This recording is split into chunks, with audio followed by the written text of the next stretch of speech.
मेरे प्यारे विद्यार्थियों, आपको जो दो एड ग्रेड अभ्यास पुस्तिकाएं दी गई हैं, इन एड ग्रेड अभ्यास पुस्तिकाओं के हमें सभी प्रश्नों के उत्तर लिख करके 6 फरवरी के बाद स्कूल में जमा करनी है, जिससे कि हमारे क्लास टीचर इसको चेक कर सकें और उस पर नंबर भी दे सकें। तो आज हम देखेंगे जो हमारी सामाजिक विज्ञान है, इस सामाजिक विज्ञान के प्रश्न के उत्तरों को। तो देखिए, इसे हम देखते हैं।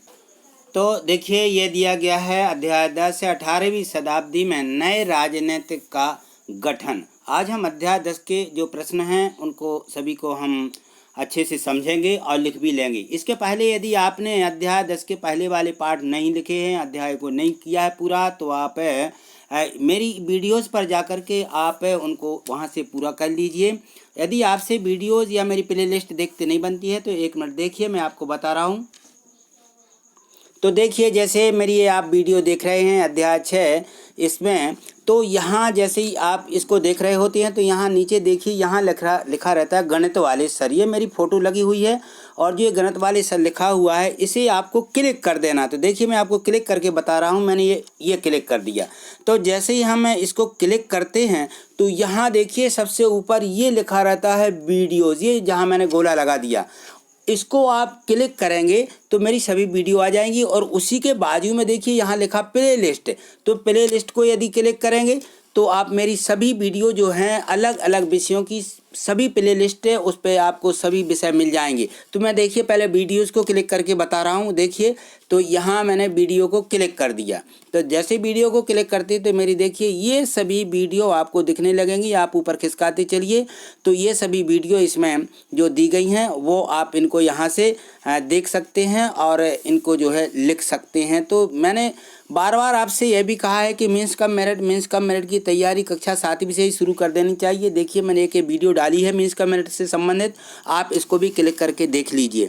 तो यहाँ देखिए, अब मैं देख रहा हूँ मेरी अपनी जो प्ले लिस्ट है, ये यहाँ देखिए, ये जो प्ले लिस्ट है यहाँ देखिए, ये मैंने गोला लगाया, यहाँ प्ले लिस्ट लिखा हुआ है।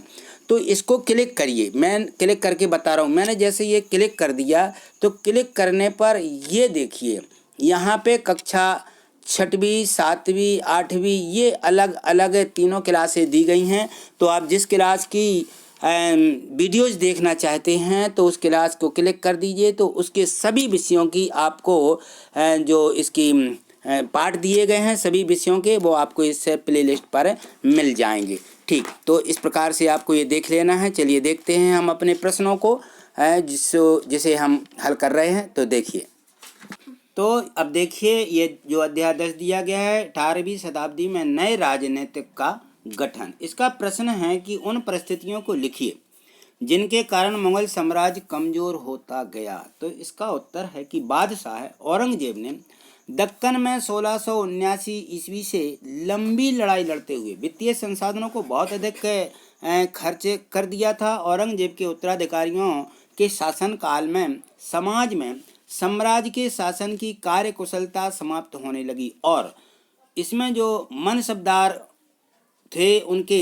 शक्तिशाली वर्गों के वंश में रखना केंद्रीय सत्ता के लिए बहुत कठिन हो गया था।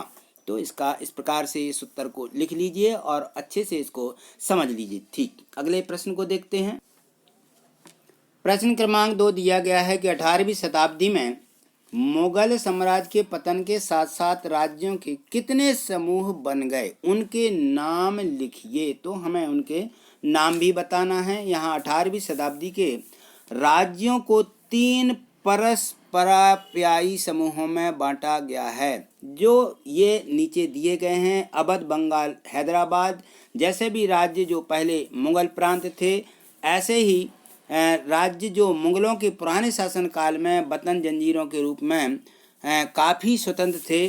और तीसरी श्रेणी में मराठों, सिक्कों तथा जाटों को इन राज्यों में बांटा गया है। ठीक, अगला प्रश्न देखिए। प्रश्न क्रमांक 3 देखिए, 1739 में दिल्ली पर आक्रमण करने वाले शासक का क्या नाम था और वह कहाँ का शासक था?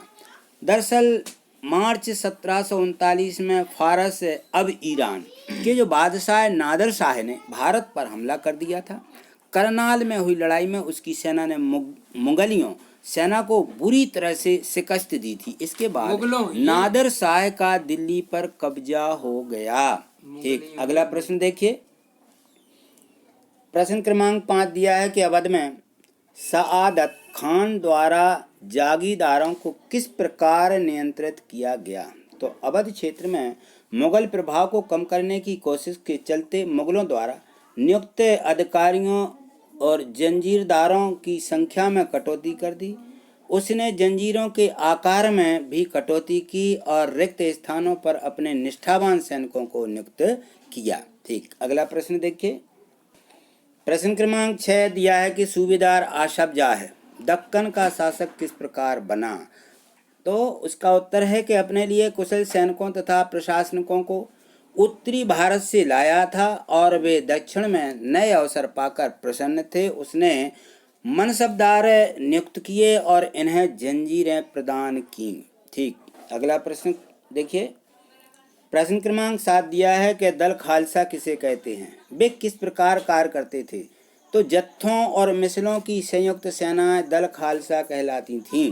बैठकों में भी सामूहिक निर्णय लिए जाते थे और जिन्हें गुणमत्ता यानी गुरु के प्रस्ताव कहा जाता था। अगला प्रश्न देखिए। प्रश्न क्रमांक 8 दिया है कि सिखों द्वारा स्थापित राखी व्यवस्था किससे संबंधित थी।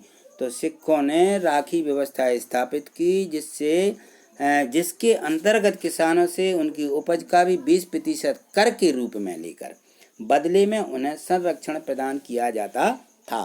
ठीक, अगला प्रश्न है। प्रश्न क्रमांक 9 दिया है कि मराठा प्रशासन व्यवस्था का संक्षेप में वर्णन कीजिए। तो मराठा साम्राज्य का सबसे बड़ा न्यायिक अधिकारी राजा होता था। राजा के बाद न्यायाधीश मुख्य न्यायिक अधिकारी होता था और प्रशासनिक कुशलता के लिए मराठा साम्राज्य को छोटी छोटी प्रशासनिक इकाइयों में विभाजित किया गया तथा मराठा साम्राज्य का विभाजन राज्य प्रांत में किया गया था और प्रांत का प्रशासन सर सूबेदार द्वारा संभाला जाता था। एक, अगला प्रश्न देखिए। प्रश्न 10 दिया गया है कि जाट राज्य के प्रमुख व्यापारिक केंद्र कौन कौन से थे। तो जाट समृद्ध कृषक थे और वे उनके प्रमुख क्षेत्रों में पानीपत तथा बल्लभगढ़ जैसे शहर महत्वपूर्ण व्यापारिक केंद्र बन गए और सूरजमल की राज्य में भरतपुर शक्तिशाली राज्य के रूप में उभरा था। ठीक, अगला प्रश्न देखिए। जो एक ये प्रश्न दिया गया है, इस प्रश्न को देखिए। ये वहाँ पे प्रश्न क्रमांक 4 है, यहाँ लिख लीजिए इसको। इसमें दिया है कि चौथ व सरदेश मुख से क्या आशय था। इसका आशय यह है कि 1730 के दशक तक विराट नरेश को समस्त दक्कन प्रायद्वीप के अधिपति के रूप में मान्यता मिल गई और साथ ही इस क्षेत्र पर जो चौथ और सरदेश मुखी कर वसूलने का अधिकार भी इनको मिल गया था। ठीक, तो जो इस प्रकार से हमने 1 से 10 तक के सभी प्रश्न इसमें दिए गए थे। सभी प्रश्नों के हल हमने अच्छे से समझ लिए हैं, लिख भी लिए हैं। यदि आपको सभी पसंद आए हैं तो इसको लाइक शेयर करें और चैनल को सब्सक्राइब करके भी रखिए जिससे आगे की वीडियो आपको मिल सकें। और इसमें जो आपको इसकी जो प्लेलिस्ट रहती है, देखिए लास्ट वीडियो के इसमें आपको दिखेगी। आप इसको क्लिक करके अन्य पाठों को आप यहाँ से देख सकते हैं। थैंक यू, धन्यवाद।